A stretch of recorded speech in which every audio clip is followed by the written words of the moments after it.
les gars, j'espère que ça va bien. Aujourd'hui je suis ravie de vous retrouver pour un type de vidéo que je ne vous ai jamais fait jusqu'à présent puisqu'il s'agit de vidéos battle. Alors pour vous expliquer très brièvement le concept, c'est très simple. Je prends une catégorie de produits et j'affronte plusieurs produits donc sur plusieurs journées pour vraiment vous montrer comment les produits évoluent et ce qu'ils valent. À la fin on va élire plus ou moins un gagnant. Je dis plus ou moins parce que là bon il y a des égalités mais surtout il y en a un qui est, permettez-moi l'expression, nul à chier. Désolé petit rouge à lèvres mat, oui lui en l'occurrence là il est vraiment nul, mais bref, comme vous l'avez vu aussi dans le titre, aujourd'hui je vais m'attaquer au rouge à lèvres mat, mais n'hésitez pas à mettre un pouce en l'air si ce nouveau type de vidéo vous intéresse et surtout n'hésitez pas à me dire quelle autre catégorie de produits vous voulez que je teste.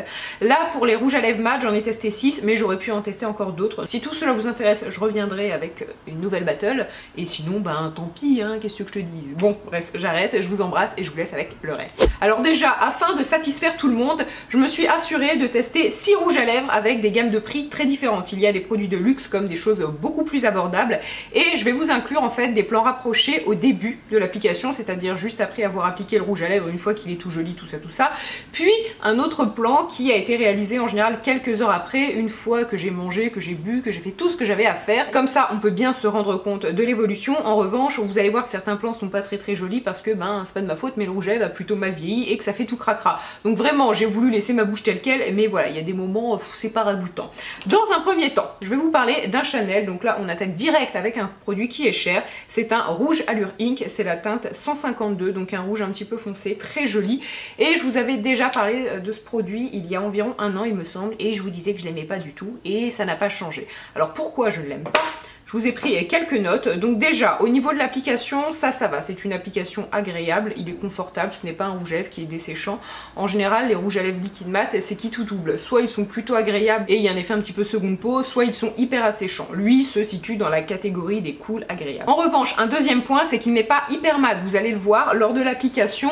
Oui, on a quelque chose de mat, mais on est loin du très mat. On se situe plutôt sur un semi-mat et il a tendance à se matifier au fur et à mesure des heures. Sauf que le souci, c'est qu'il ne tient pas plusieurs heures, vous allez comprendre. Il ne s'en va pas du tout d'une façon élégante, si il y a une façon élégante pour s'en aller. C'est bizarre dit comme ça, mais non, vous allez voir que ça fait des patchs de couleurs, c'est pas du tout homogène, donc c'est plutôt dommage. En résumé, nous avons un rouge à lèvres qui ne tient pas très bien, qui est semi-mat, qui est agréable à appliquer et qui n'est pas desséchant. Le tout pour environ 35 €. C'est à vous de voir si vous avez envie de mettre autant d'argent dans un produit qui est plutôt moyen, mais voilà, pour ma part, ce n'est pas du tout un produit que je recommande. Je sais que Chanel a des mats, je crois, en raisin, de façon un peu plus classique, et eux, je les trouve très bien. En général, les rouges à lèvres Chanel, je les apprécie, mais clairement pas cette gamme. Et nous allons passer au deuxième rouge à lèvres mat à tester. Il s'agit d'un produit de la marque Kat Von D, c'est la teinte Damned, donc une teinte plutôt foncée. Et ces rouges à lèvres liquides là sont plutôt extrêmement populaires. Et là, déjà, je tiens à vous préciser quelque chose. En l'occurrence, pour ce produit-ci, c'est surtout cette teinte qui est catastrophique, puisque voilà, je vais pas passer par 4 chemins, j'ai rarement testé un produit aussi mauvais.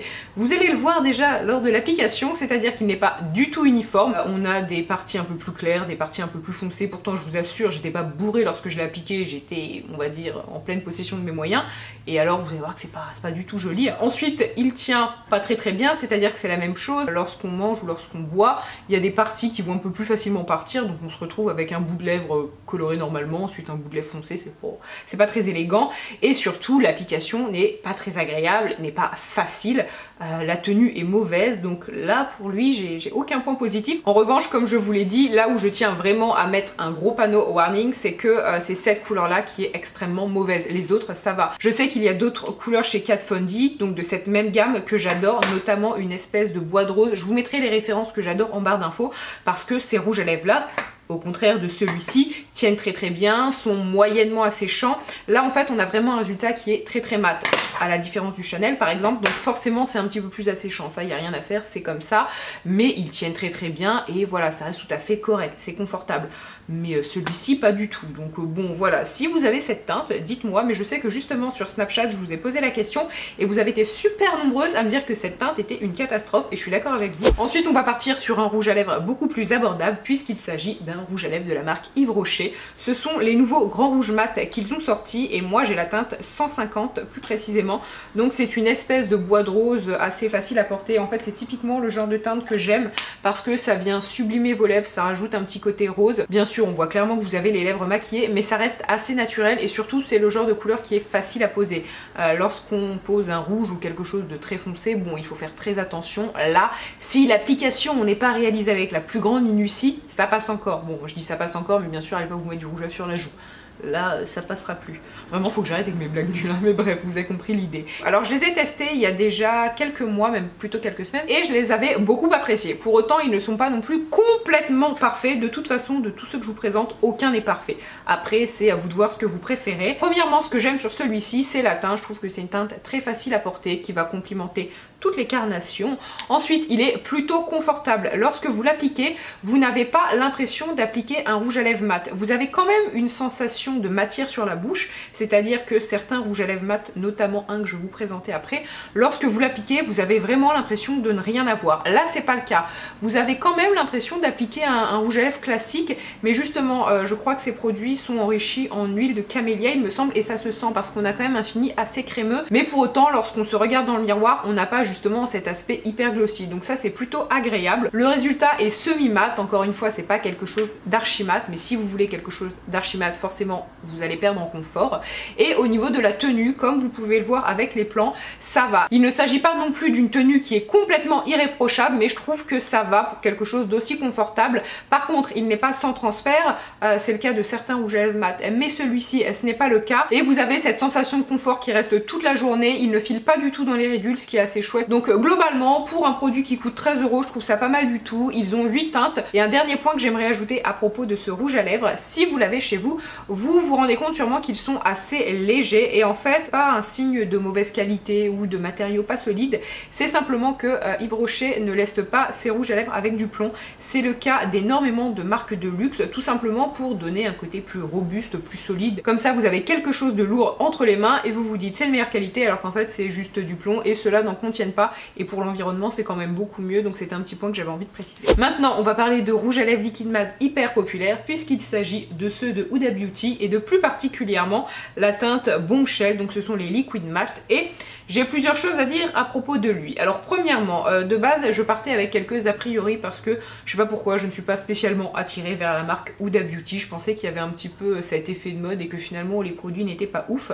La plupart du temps vous pouvez les appliquer avec un crayon qui est vendu séparément, je ne sais plus, mais moi j'ai vraiment voulu appliquer le rouge à lèvres tout seul pour voir ce qu'il avait dans le ventre, et j'ai été agréablement surprise. Alors comme vous allez le voir, au niveau de l'application on a quelque chose qui est tout de suite extrêmement mat. Donc là niveau matité il bat les autres à plat de couture. En ce qui concerne la teinte Bombshell, je la trouve magnifique. Lorsque vous êtes brune, que vous avez le teint pâle, je trouve qu'elle complimente vraiment votre carnation, et en fait elle est naturelle mais en même temps elle se remarque. Lorsqu'on la voit dans le tube comme ça on se dit que c'est un beige plutôt commun, et en fait pas du tout. C'est typiquement le genre de teinte un peu instagrammable que l'on voit partout, la teinte à la mode, mais qui vraiment en fait est magnifique. Et j'aurais eu tort de ne pas la tester, de me dire ah c'est mieux le rouge, ah c'est mieux le rose. Non vraiment elle est très jolie. Puis en ce qui concerne le confort, malheureusement c'est là que le bas blesse, puisque nous n'avons pas un fini effet zéro de matière ou un effet un peu léger. Non, on a plutôt un fini un peu collant. Donc effectivement on a quelque chose de très très mat, mais finalement sur les lèvres on sent que l'on a quelque chose, et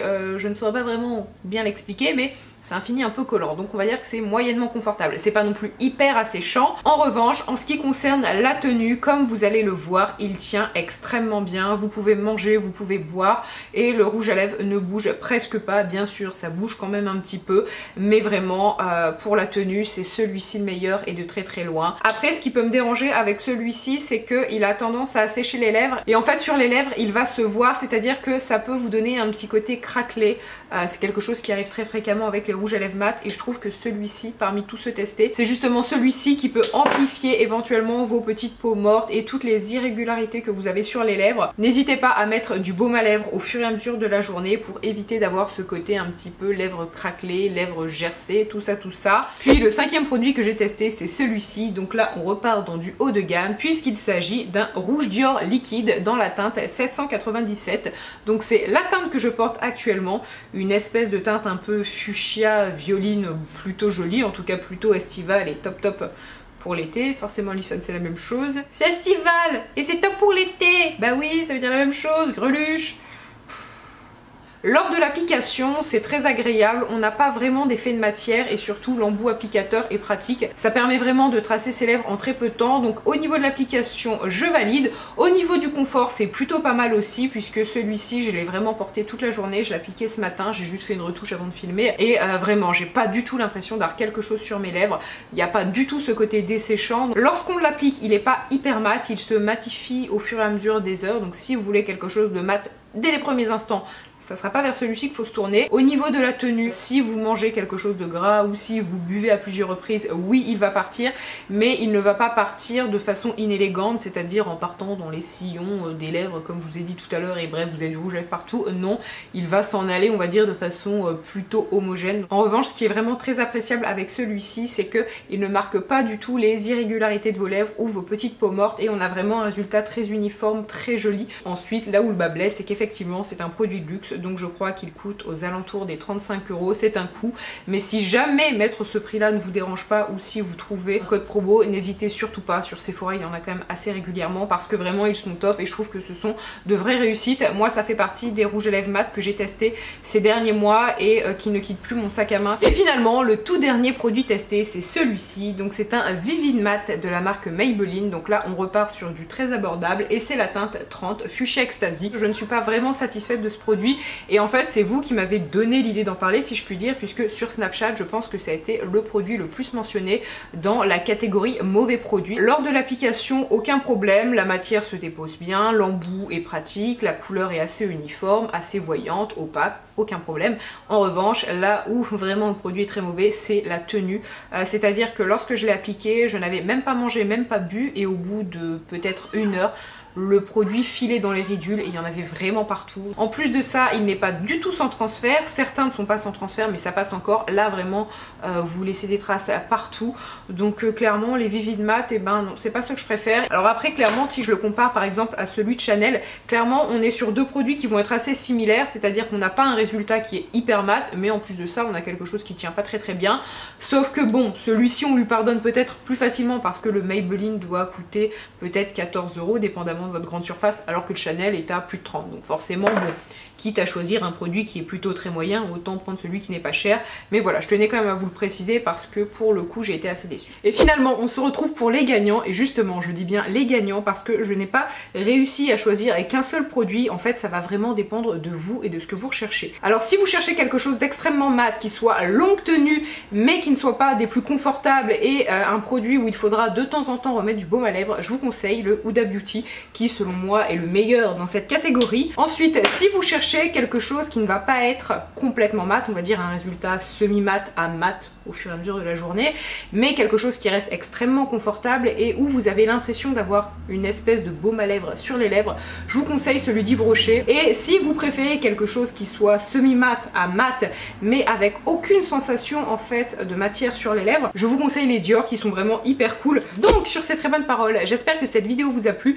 N'hésitez pas en commentaire à me donner des idées. Moi je vous embrasse et surtout je vous dis à jeudi. Bye.